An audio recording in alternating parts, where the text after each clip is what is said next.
మన ప్రభువును రక్షకుడైన యేసుక్రీస్తు దివ్యమైన నామమున మీకు నా వందనాలు శుభములు తెలియచేస్తూ ఉన్నాను. క్రీస్తునందు ప్రియమైన వారలారా, ప్రభువు మనలను జ్ఞాపకం చేసుకొని ఈ మాసమంతా మనలను కాపాడుతూ ఈ మాసపు చివరి దినములో మనలను జ్ఞాపకం చేసుకొని మనకిచ్చిన గొప్ప వాగ్దానమును బట్టి దేవునికి వందనాలు చెల్లించుదాం.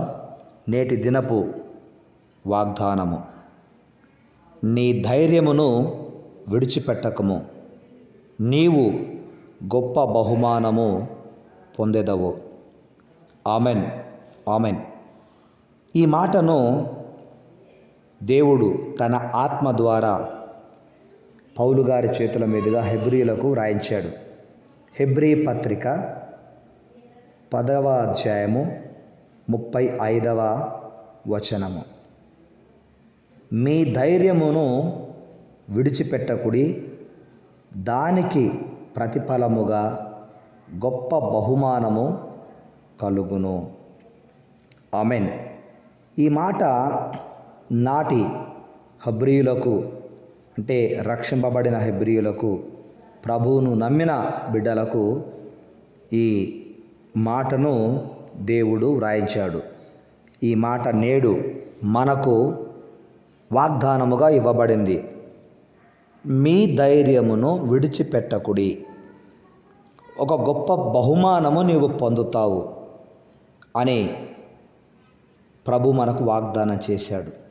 ప్రభు నందు ప్రియమైన వారలారా, పరుగు పందెములో పాల్గొన్న వారిలో గెలవాలి అన్న ఆశ, ఆతృతత ఉన్నవారు ఎలాగైనా సరే నేను గెలవాలి అనే పట్టుదలతో, ధైర్యముతో వారు పరుగు పందెములో పాల్గొని పరిగెడతారు.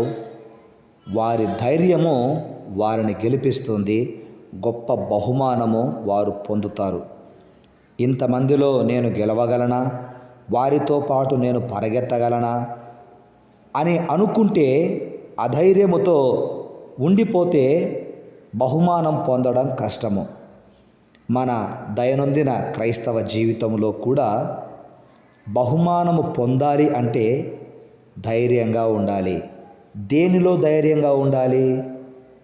కొన్నిసార్లు మనము అనుకున్నవి నెరవేరకపోగా అవి ఆలస్యమవుతుంటే నిరుత్సాహం ఏర్పడుతుంది. లోకులు అనే మాటలతో భయం వేస్తుంది, అధైర్యపడతాం.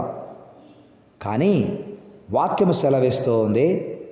హెబ్రీ పత్రిక 10వ అధ్యాయము 32వ వచనములో, మీరు వెలిగింపబడిన మీదట శ్రమలతో కూడిన గొప్ప పోరాటమును సహించిన పూర్వపు దినములను జ్ఞాపకము తెచ్చుకొనుడి. పూర్వపు దినములను జ్ఞాపకం తెచ్చుకొనండి. ఆనాడు వారు ఖైదీలో ఉన్నారు, కరుణించబడ్డారు. శ్రేష్టమైనదియు స్థిరమైనదియునైన స్వాస్థ్యము ఉందని వారు ఎరిగి ఉన్నారు. వారి ఆస్తులు కూడా పోగొట్టుకోవడానికి వారు వెనకాడలేదు. ఎందుకంటే శ్రమలు ఎదురైనప్పుడు, పోరాటాలు ఎదురైనప్పుడు, అనుకున్నవి నెరవేరకపోతూ ఉన్నప్పుడు ధైర్యముగా నిలబడగలిగితే గొప్ప బహుమానము పొందుతాము అన్న వారి యొక్క విశ్వాస నిరీక్షణ వారిని బలపరిచింది. క్రీస్తునందు ప్రియమైనటువంటి వారలారా, 36వ వచనములో మరొక మాట చూస్తాం. మీరు దేవుని చిత్తమును నెరవేర్చిన వారై వాగ్దానము పొందు నిమిత్తము మీకు ఓరిమి అవసరమై ఉన్నది. అంటే ఓర్పు, సహనము కావాలి. దేవుడు వాగ్దానం చేశాడు. వాగ్దానం చేసిన దేవుడు నమ్మదగినవాడు. కనుక నమ్మదగిన దేవుని బిడ్డలమైన మనము అధైర్యపడకూడదు. నీకు గొప్ప బహుమానము, నీ ధైర్యమును విడిచిపెట్టకము, నీకు గొప్ప బహుమానము కలుగును అని దేవుడు జ్ఞాపకం చేస్తున్నాడు. క్రీస్తునందు ప్రియమైన వారలారా, ఈ హెబ్రీ గ్రంథకర్త ఖైదీలో ఉన్నవారి కొరకు తమ ఆస్తులను కోల్పోవుటకును ఇష్టపడ్డారని వారి శ్రమలను, త్యాగమును జ్ఞాపకం చేసుకొని విశ్వాసములో ప్రోత్సహిస్తున్నాడు వారిని. ఈరోజు ఈ వాగ్దానమును నమ్మిన నీవు కూడా అనేక సందర్భాలలో అనేకులకు నీవు సహాయం చేసి ఉండవచ్చు. శ్రమలలో ఉన్నవారికి, ఇబ్బందుల్లో ఉన్నవారికి, అనాథలకు నీవు సహాయం చేసి ఉండవచ్చు. సహాయం చేశావు గనక నీ సహాయము, నీ ప్రోత్సాహము నీ విశ్వాసంపై ఆధారపడి ఉంది. నీ విశ్వాసము నిన్ను నిరీక్షణలోకి తీసుకువెళ్ళగలిగితే, నీ నిరీక్షణ నిన్ను ఎన్నడూ సిగ్గుపరచదని, నీవు ధైర్యముగా ఉండాలని, అట్టి ధైర్యమును విశ్వాసమును విడిచిపెట్టవద్దని ఈరోజు దేవుని వాగ్దానము సూచిస్తోంది. తగిన ప్రతిఫలము నీవు పొందే వరకు విశ్వాసముతో ముందుకు సాగాల్సిందే, కానీ వెనుతిరిగి చూడకూడదు. దేవుని చిత్తమును నెరవేర్చి వాగ్దానము పొందుటకు నీకు నాకు మనందరికీ ఓరిమి అవసరమని ఈ యొక్క గ్రంథకర్త తెలియచేస్తూ ఉన్నాడు.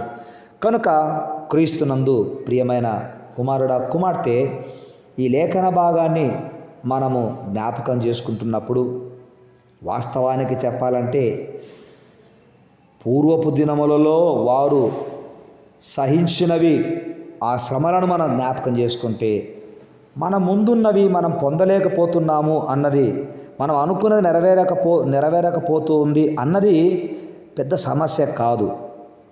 సమస్య ఏంటంటే మనకు ఏదైనా సమస్య ఎదురైతే, ఏదైనా మనకు ఇబ్బంది కలిగితే దానిలో నిలకడగలగా ఉండడము అది గొప్ప ధన్యత. అందుకనే వాగ్దానం పొందు నిమిత్తం మీకు ఓరిమి అవసరము అని ఈ గ్రంథకర్త తెలియచేస్తున్నాడు. మీ ధైర్యమును విడిచిపెట్టకుడి. Amen, amen. మీ ధైర్యం విడిచిపెట్టకుండా, అధైర్యపడకుండా, విశ్వాసమునకు కర్త, దాన్ని కొనసాగించువాడైన యేసు వైపు చూస్తూ మీరు ఈ విశ్వాసం పరుగు పందెములో ముందుకు కొనసాగుదురుగాక. అట్టి కృప దేవుడు మనకెల్లరికీ దయచేయునుగాక. నీ ధైర్యమును విడిచిపెట్టకము, నీకు గొప్ప బహుమానము కలుగును. Amen, amen. ప్రార్థన చేద్దాం. మమ్ములను మిక్కిలిగా ప్రేమించిన నా తండ్రి, మీకు వందనాలు చెల్లిస్తున్నాను. నీ ధైర్యమును విడిచిపెట్టకము, నీకు గొప్ప బహుమానము కలుగును అని నేడు మాకు వాగ్దానం చేశారు. నా తండ్రి, మీకు స్తుతులు స్తోత్రాలనైనా. ఈ మాసము, ఈ 9వ మాసము ఆరంభము నుండి ఇంతవరకు అనేక వాగ్దానాలను ఇస్తూ మమ్మను బలపరుస్తూ ప్రోత్సహిస్తూ నాయన ఈ మాసపు చివరి దినం వరకు మమ్మను కాపాడినందుకు వందనాలు. రాబోయే రోజులలో, రాబోయే మాసములో పరిస్థితులు ఎలాగుంటాయో తెలియదు. ఎలాంటి పరిస్థితుల గుండా మేము వెళ్తామో కూడా తెలియదు. కనుక ఈరోజు మీరు మాకు ఇచ్చిన ఈ గొప్ప వాగ్దానము, మా ధైర్యమును విడిచిపెట్టకమన్నావు, గొప్ప బహుమానము కలుగుతుంది అన్నావు. ఒకవేళ ఎవరైనా వివాహ విషయంలో, ఉద్యోగ విషయంలో, సంతానం విషయంలో, అనారోగ్య విషయంలో, ఆర్థిక అప్పుల విషయంలో అధైర్యపడుతూ ఉంటే మీరిచ్చిన ఈ గొప్ప ప్రోత్సాహకరమైన వాగ్దానము, నీ ధైర్యం విడిచిపెట్టకమో నీకు గొప్ప బహుమానం కలుగును అని వాగ్దానం చేసిన నా తండ్రి, మీకు వందనాలు స్తుతులు చెల్లిస్తూ, మహిమ కలిగిన మా రాజా, దూర ప్రాంతాలలో ఉన్న మా ప్రియ బిడ్డలను, మా తెలుగు ఉభయ రాష్ట్రాలలో ఉన్న ప్రజలను జ్ఞాపకం చేసుకునండి, దీవించండి, మంచి ఆరోగ్యములు ఇవ్వండి. వారి ప్రతి అవసరతను మీ మహిమలో తీర్చి మహిమ ఘనత ప్రభావాలు మీరు మాత్రమే పొందుకొనమని మా ప్రభువును రక్షకుడైన యేసు క్రీస్తు నామమున ప్రార్థించినవన్నీ పొంది ఉన్నాము తండ్రి. Amen, amen. పరమ తండ్రి అయిన మన దేవుని యొక్క ప్రేమ, పరమ ప్రభువును రక్షకుడైన యేసు క్రీస్తు వారి యొక్క కృప, పరిశుద్ధాత్ముని యొక్క అన్యోన్య సహవాసము, సన్నిధి, సహాయము, సమాధానము యేసయ్య రాకడ వరకు మనకు, మన బిడ్డలకు సదా తోడై ఉండునుగాక. Amen, amen. May God bless you, may God bless you all. ఈరోజు ఎవరైనా వివాహ దినము, జన్మదినము జరిగించుకుంటూ ఉంటే వారికి మా యొక్క శుభాకాంక్షలు, శుభములు తెలియచేస్తున్నాం. యేసు క్రీస్తుకు యుగ యుగములకు మహిమ కలుగునుగాక. Amen, amen. దైవాశిష్యులు, దైవాశీర్వాదము, యేసయ్య కృప మీకు, మీ బిడ్డలకు మెండుగా నిండుగా తోడై ఉండునుగాక. ఆమెన్.